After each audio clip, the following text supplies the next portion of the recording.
శ్రీ మహాగణాధిపతయ నమ. ఐం మహాసరస్వత్యే నమ. శ్రీ లలితాంబికాదేవియే నమ. ఈ 12 రాసుల వాళ్లకు కూడా 2025 సంవత్సరము జనవరి నుండి డిసెంబరు 31 వరకు మిశ్రమ ఫలితాలు. మనము చాలా రాసుల వాళ్లకు బాగుంది అని చెప్పటము అన్నీ కూడా తెలియజేస్తున్నాం. ఎవరు ఏమీ ఆందోళన చెందాల్సినటువంటి అవసరము ఎంత మాత్రము లేదు. ఎందుకు ఈ మాట నేను ప్రతిసారి చెప్తాను అంటే, ఏ లగ్నములో ఎవరైతే పుట్టి ఉంటారో ఆ లగ్నము రీత్యా కూడా ఉన్నటువంటి గ్రహస్థితుల వల్ల కొంతమందికి అనుకూలము ఉండొచ్చు, కొంతమందికి ప్రతికూలాలు ఉండవచ్చు. అందుకనే ఎప్పటికప్పుడు మనము మన బాధ్యతగా మనము తెలుసుకోవటం అనేది జరుగుతుంది. అందుకనే ప్రసార మాధ్యమాల ద్వారా చాలామంది మాస ఫలాలు కూడా తెలియజేస్తూ ఉంటున్నాం. అంటే ఏ నెల ఏం జరుగుతుంది ఏమిటనేటువంటి వివరాలు కూడా తెలియజేస్తూ ఉన్నాం. అయితే ఇప్పుడు ఈ 12 రాసుల వాళ్ళు కూడా ఈ రాశి ఆ రాశి అని కాదు, అందరూ కూడా ఈ 2025 జనవరి నుండి మామూలుగా డిసెంబర్ వరకు కూడా కొన్ని అన్ని పనులకు కలిపినటువంటి పరిహారాలు అనేటువంటివి కొన్ని ఉంటాయి. అంటే ఈ పనికైతే ఇది, ఇంకొక పనికైతే ఇంకొకటి అని జాతకాన్ని బట్టి చెప్పటం అనేటువంటిది అది వేరు. కానీ జనరల్గా సహజ సిద్ధముగా మనము చేసుకోవాల్సినటువంటివి కొన్ని ఉంటాయి కదా. అవి ఏమిటయ్యా అంటే, మీకు తోచిన విధముగా ఎక్కువ సార్లు, అంటే నెలలో కనీసము ఒక 2 సార్లన్నా, అలా 12 సార్లు చేసేటప్పటికి 12 2 24 సార్లు అవుతుంది. అలా నెలకు 2 సార్లన్నా గోమాతను పూజించండి.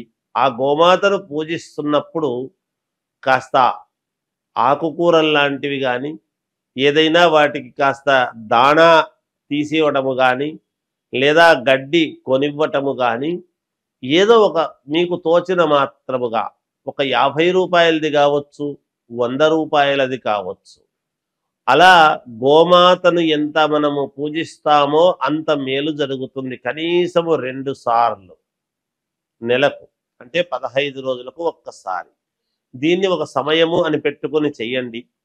ఇంకా ఒక పరిహారం ఏమిటి అనేటువంటిది మనం ఆలోచన చేసినప్పుడు, ప్రతి వాళ్ళ ఇంటికి కూడా నరదృష్టి, కొన్ని మనకు ఇళ్లలో పనులు కావడం లేదు అని అనుకునేటువంటి వాళ్ళు ప్రతి అమావాస్యకు, ప్రతి పౌర్ణమికి ఈ 2 సార్లు కూడా ఒక నిమ్మకాయ దిష్టి అనేటువంటిది ఇంటి ముఖద్వారానికి తీసి ఒక చోట చెత్త కుండిలో పడేయండి. ఇవి 2 పరిహారాలు మాత్రము కంటిన్యూగా చేసుకుంటే మీకు డబ్బులు నిలబడము కానీ, నరదృష్టి పోవడము కానీ, ధనము ఆకర్షణగా రావటానికి కానీ కొన్నిటి బాగా పనికొస్తుంది. ఇవి పాటించండి, మీకు మేలు జరుగుతుంది. మేషరాశి వారికి 2025 జనవరి నుండి డిసెంబర్ 31 వరకు ఎలా ఉంది అని గనక మనం ఒక్కసారి చూసుకున్నట్లయితే కొంచెము మిశ్రమ ఫలితాలు గోచరిస్తూ ఉన్నాయి. మిశ్రమ ఫలితాల్లో కూడా అంటే కొంతవరకు కొంతమందికి మేలయ్యేటువంటివి ఏమిటి అంటే, రైతులకు చాలా బాగుండడము. ఎటువంటి పంట వేసినా వీళ్లకు కొంచెం అనుకూలవంతముగా ఉంటుంది గాక ఒకటి. రెండవది, ఆడవాళ్లకు, స్త్రీమూర్తులకు, ఈ రాశి వాళ్లకు చాలా యోగవంతముగా ఉంటున్నది. ఇక ఏలినాటి శని ప్రభావము ఈ రాశి వాళ్లకు మార్చి 29 నుండి ప్రారంభము అవుతున్నది. అయితే ఉగాది పండుగ నాడు ఎట్లాగో చెప్పుకుంటాము, కానీ ముందుగా తెలియజేస్తున్నాను, ఈసారి ఈ రాశి వాళ్లకు యువతలో పెను మార్పులు సంభవించేటువంటి విధానముగా ఉండబోతున్నది. అంటే దేశ భవిష్యత్తుకు కావాల్సినటువంటి యువత కొంతమంది రాజకీయాల్లోకి వెళ్ళటము కానీ, లేదా ఉన్నతమైనటువంటి చదువులు చదివి దేశానికి అభ్యున్నతిలో పాల్గొనేటువంటి విధముగా ఉండటానికి కానీ, లేదా సైంటిస్టులుగా కొంతమంది తయారై వెళ్ళేదానికి సిద్ధముగా ఉండటము కానీ, ఇలా ఒక రంగం అనేటువంటిది ఏమిటి, అన్ని రంగాల్లోనూ యువత ప్రాధాన్యత అనేటువంటిది బాగా పెరిగేటువంటి అంశముగా ఉండబోతున్నది ఈ సంవత్సరము అనేటువంటిది ఒకటి మనము గమనించుకోవాల్సినటువంటి విషయం. అంటే మామూలుగా యువత పెడద్రోవన పడుతుంది అని మనము కొన్ని కొన్ని సందర్భాలలో మాట్లాడుకుంటాం. అలా కాకుండా ఈసారి యువత చాలా సంచలనమైనటువంటి నిర్ణయాలు తీసుకోబోతారు అనేటువంటిది ఉన్నది. అయిన వాళ్లతో కొంచెము సమస్యలు అనేటువంటివి వస్తాయి.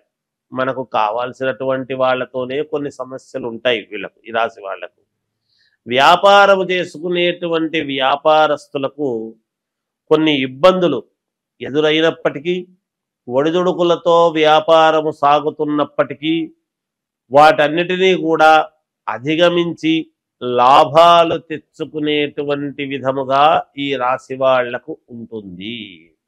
తర్వాత కొంతమందికి కొన్ని కోర్టు కేసులు, భూపరమైనటువంటివి కానీ, ఏమైనా కోర్టులలో కేసులు పెండింగులో ఉండేటువంటివి కానీ, వాటి వలన కొన్ని ఇబ్బందులు వచ్చేటువంటి పరిస్థితి ఉన్నది.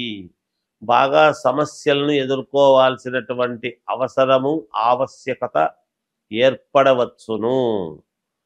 ఇంతవరకు బాగా జీవించినాము, మాకు ఎలాంటి ఇబ్బంది లేదు అని అనుకున్నటువంటి వాళ్లకు పాతవి కొన్ని, ఏమంటే గతంలో మనము వీడేం చేస్తాడులే, వీడు వాడి స్థాయికి మనల్ని ఏం చేస్తాడు అనేటువంటి ఉద్దేశ్యముతో కొంత సంపాదన ఏదైతే చేసుకొని ఉంటారో అవన్నీ కూడా పాతవి కొంచెము తిరగదోడి కొన్ని ఇబ్బందులు కలిగేటువంటి పరిస్థితి వచ్చే అవకాశాలు కూడా ఉన్నాయి. ఏదైతే మాట ఇచ్చి తప్పి ఉంటారో ఈ రాశి వాళ్ళు, కొంచెం ఎవరికన్నా మాట ఇచ్చి ఉంటారు, నేను ఇది చేస్తాను, అది చేస్తాను, లేదా అది ఇప్పిస్తాను, ఇది ఇప్పిస్తాను అని ఇట్లాంటివి ఏవో చెప్పుంటారు. కొంచెం అలా చెప్పి నాకు సంబంధం లేదు అన్నట్టుగా ఆగిపోయి ఉంటారు చూడండి. అవన్నీ కూడా కొన్ని ఇబ్బందులకు గురై వాటన్నిటికీ కూడా మీరు ఆ మూల్యము చెల్లించుకోవాల్సినటువంటి అవసరము ఏర్పడవచ్చును. కొంతమంది అలా చెప్పిన వాళ్లకు మాత్రము, అందరూ చెప్పుకుంటారనడానికి లేదు, ఎవరైతే చెప్పి ఉంటారో వాళ్లకు ఈ పరిస్థితి ఉంటుంది, కొన్ని ఇబ్బందులు తప్పవు అనేది తెలుస్తూ ఉన్నది. ఇక వివాహము కావాల్సినటువంటి వాళ్లకు వివాహము కావటము, సంతానము కావాలి అనుకునేటువంటి వాళ్లకు సంతాన యోగము ఈ సంవత్సరము, ఇవన్నీ కూడా యోగదాయకముగానే ఉంటాయిగాక. అంటే ఎప్పటికప్పుడు నెరవేరుతాయి, వాటి గురించి ఎలాంటి ఇబ్బంది ఉండదుగాక ఉండదు. కనుక ఏమీ ఆందోళన చెందాల్సినటువంటి పని లేదు. ఇక ఎవరి వ్యక్తిగతమైనటువంటి జాతకము వారు చూసుకొని దానికి కావలసిన పరిహారాలు చేసుకుంటే మీకు మేలు. సినిమా వాళ్లకు కొంతమందికి మంచి అవార్డ్స్ రావడము, కొంతమందికి అదే సినిమా వాళ్ళకే కొంతమందికి ఇబ్బందులు ఉంటాయి. రెండూ ఉండబోతున్నాయి ఇక్కడ, సమపాళ్లలో ఉంది వీళ్ళ. అలాగే రాజకీయాలలో ఉండేటువంటి వాళ్లకు, వీళ్లకు చాలా దగ్గరి వరకు పదవులు రావటము కానీ, లేదా వీళ్ళ అనుకున్నటువంటి పనులు చాలా దగ్గరి వరకు వచ్చి కానీ ఆగిపోవటము కానీ, ఉన్నట్టుండి అవి చేతికి అందకుండా ఇబ్బంది పడటము కానీ, ఇలాంటివి జరగవచ్చును అనేది ఉంది మేషరాశి వారికి. అంతేకాకుండా భూపరమైనటువంటి సమస్యలు కొన్ని చుట్టుముడతాయి అనేటువంటిది తెలుస్తూ ఉన్నది. ఏది ఏమైనా మేషరాశి వారికి కొంత మిశ్రమ ఫలితాలు ఈ సంవత్సరము ప్రథమార్థంలోనే, ఇప్పుడు మొదట్లోనే కొంచెం చెప్పవలసి వచ్చినందుకు తప్పనిసరి చెప్పాల్సినటువంటి ఇది ఉంది కాబట్టి తెలియజేస్తూ ఉన్నాము. జయోస్తు.